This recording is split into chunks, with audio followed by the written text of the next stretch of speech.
Nadiskubre ng pinagsanib na puwersa ng Philippine Army at Police Regional Office 5 ang mga armas na pinaniniwala ang pagmamayari ng mga miyembro ng Communist Terrorist Group sa isinagawang operasyon noong ika-16 ng Disyembre taong kasalukuyan sa bayan ng Labo, Camarines Norte.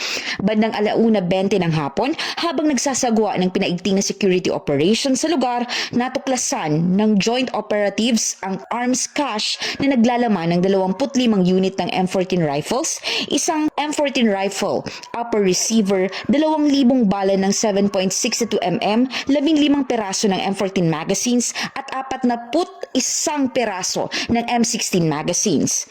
Ang mga pagre-recover ng mga matataas na kalibreng armas at bala ay tinuturing na isang mahalagang hakbang na nagdudulot ng malaking pagpapahina sa kakayahan at puwersa ng Communist Terrorist Group na nag-ooperate sa lugar. Ito rin ay epektibong nakapigil sa posibleng paggamit ng mga sandatang ito sa mga gawaing labag sa batas at iba pang kriminal na aktibidad, kaya't nakatulong sa pagpapanatili ng kaligtasan at seguridad ng lokal na komunidad. Pinuri naman ng Pro-5 sa pangunguna ni Police Brigadier General Erosito N. Miranda, Acting Regional Director, ang matibay na koordinasyon at patuloy na pakikipagtulungan ng PNP Bicol at ng Philippine Army.